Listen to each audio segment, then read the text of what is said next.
Fresh Tracks is a documentary about the first U.S. amputee skier and his design that launched the adaptive ski movement. And it was just awarded the 2021 International Skiing History Association's Film Award.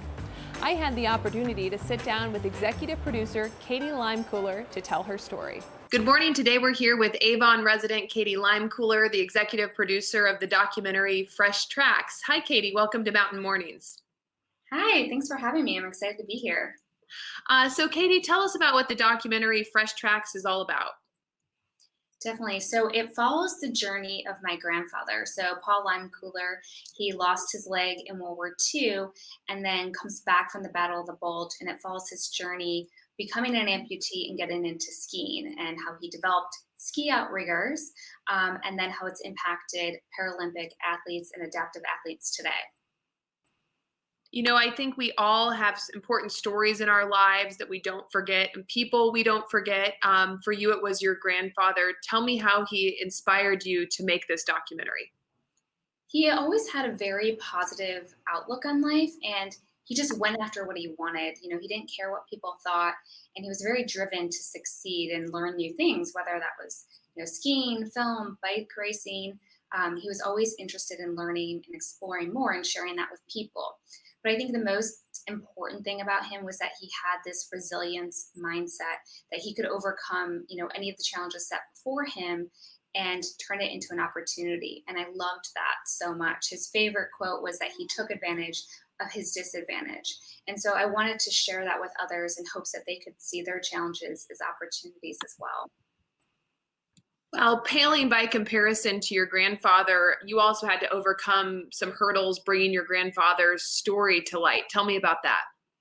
So I originally wrote this as a screenplay. My background's in writing. I have an MFA in fiction writing. I used to be a journalist, so writing was my world. And so that's where I started with the story. Originally, when people read it, they loved it, but they told me if I wanted to stay true to his story and his legacy, I should make a documentary. So that's the route I pivoted to. And it took a couple of years. I was a first-time filmmaker. I've learned a lot, but I probably talked to 50 to 75 filmmakers, directors, producers over, the course of several years, just to learn what is the process of making a documentary. How do you go about it? How do you tell a story? How do you get funders? All of these things. So that was like my mini MBA film school, I guess you could say. So I was really grateful that I had people guiding me along the process. So instead of trying to find like the best director or filmmaker, I decided I wanted to work with someone that had the same values, because I knew this was going to be a lifetime, long time partnership. And it was really close to my family and myself. This story is so important. So I started watching films and documentaries about adaptive athletes, about Paralympic athletes. And one night on Amazon Prime, I watched Empty Net, and it's about the Paralympic sled hockey team.